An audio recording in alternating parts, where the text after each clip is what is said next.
So in this segment, we're going to be talking about Liz Truss policy confusion could spell electoral disaster for the Tories.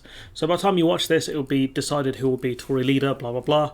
But what we can see already is without even a manifesto, without running for an election, Liz Truss just running for leader of the Tory party, despite being the favourite, she's an absolute mess when it comes to policy because she'll agree with anyone at any time by the looks of things. Liz Truss's reluctance to set out her stall on the cost of living could become a growing problem for her as voters have a clear message in a time of crisis, or crave a clear message in a time of crisis. An election's about 2 years away. She's not got a lot of time to figure things out here. Truss, who is widely expected to be named as the next Prime Minister in a week's time, has kept her cards very close to her chest throughout her leadership campaign. I don't think that's strictly true. She has promised things like tax cuts, but I guess that's all she's really promised. She also promised, quote, no more handouts. A few weeks ago, when her argument was that she could not make spending commitments without having the latest figures, this line was easier to accept. But it's a bit rubbish when, as the writer points out, that we're facing, soaring costs when it comes to the cost of living crisis. But also the fact that how can she promise tax cuts if she doesn't know what the budget looks like? So her arguments don't make any sense. Yes, it might be a sensible political strategy for her to not lay out her detailed economic plan before she has a foot in the door, which is true. She needs access to, the numbers and what's going on here. I'm surprised she can't just call Nadhim Zahawi and be like, what's the state of the country right now? He's a cabinet colleague. But given the widespread scale of the crisis following the entire country, maybe this is not the time to prioritise political polling. The weekend newspapers were filled with articles about how to prepare for this crisis, 3 things to do with the family, 40 ways to save money on your household bills, how to cook efficiently. But this stuff's a plaster to a gunshot wound. It's not going to do a lot. It's not going to do a lot at all.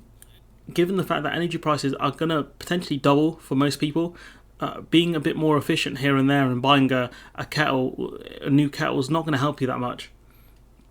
Amid the lack of leadership seen for Westminster, experts, charities, journalists and commentators are filling in the gaps with advice on what people can do to cope. But the thing is, this isn't minor changes. You got Martin Lewis, the money-saving expert, saying, I cannot help you. I cannot help you save the money you need to save to make it through to next year without going to massive amounts of debt or bankruptcy or whatever. It's just genuinely wild. When you've got a guy like him saying that, what chances does the average person have here? You've got Nadhim Zahawi saying people on £45,000 a year may need help.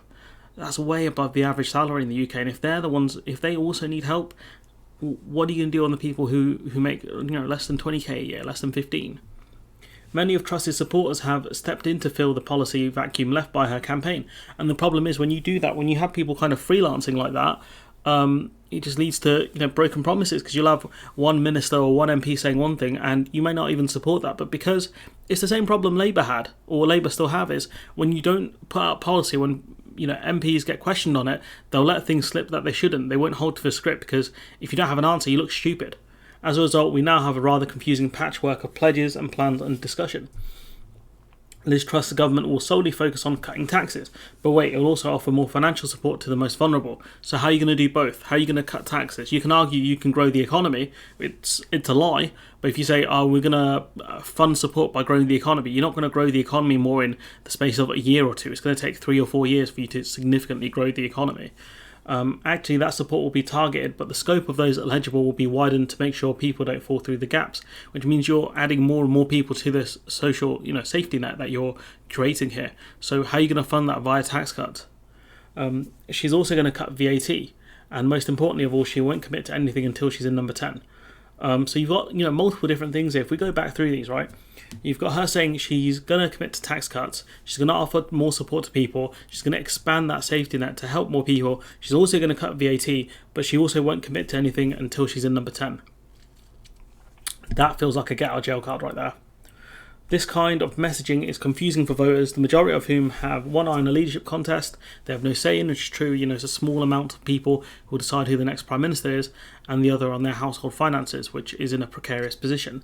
Tory MPs and supporters of Truss have privately expressed concern about how this mixed messaging will land with the public as families grapple with the challenges ahead. And like I said, energy bills doubling. And that's not even covering, the cost that's going to increase when it comes to food and fuel and other things.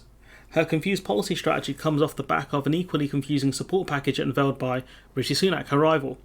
which requires an entire government webpage to explain who will get what and how and when. Sunak, the Tories are morons for not picking Rishi Sunak.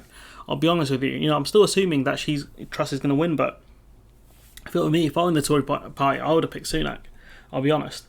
This may not fare well against the simple message from Labour. We'll keep your bills as they are by freezing the price cap, maintaining extra help for the poorest households, and windfall taxes. Labour have got a very simple message which will cut through a lot better to consumers, voters, than Truss's message of, yeah, trust me bro, I'll help you out, or I might not help you out. What's her actual ideas? Critics can argue all that they want, that a blanket measure ends up helping the rich as well as the poor, which is true. Blanket measures aren't generally the best, but I think at this point, given the desperation of the situation, it's not the worst thing to do. Meaning that it's not always best use of public money. If Truss wants to keep a grip on her authority as the next Prime Minister, she will need to set aside political manoeuvres and lay out a clear, comprehensive cost of living crisis plan on day one of entering Downing Street. That's not going to happen. She's saying she'll need at least a week or two to get her foot under the table. Is that the phrase? It's going to take her a while to figure things out, but she does promise tax cuts. We should be seeing an autumn budget. I think it's meant to come out, I think it usually comes out in October. So that should be interesting to see what she'll come out with then. Because realistically, she has until that kind of point to figure out what she wants to do. But I don't think she knows which direction to go in. I think the ERG might be a lot more controlling of her than we would like. And the ERG are full of nut jobs, I'll be honest. Probably the biggest group of morons in the Tory party exists within the ERG. I've covered them a bit before in the past, but I don't give them too much attention. But they do have Brexit hardman Steve Baker, so he's one to watch out for. But unless Liz Truss does something major here, I think the Tories are at risk of losing the next election. You even got Wes Streeting, a Labour senior Labour shadow cabinet minister, saying that effectively he thinks that the Tories are looking to lose the next general election. And I don't know if they're actively looking to lose, because no party should go into an election expecting to lose or not do well. But the simple fact is, it makes Labour deal with the economic mess that the Tories have put us in, because this is worse than 2008. This is way, way worse than 2008. But anyways, I'm going to leave it there. Let me know what you think in the comments below. Like, comment, share, subscribe. Support the channel on Patreon if you can.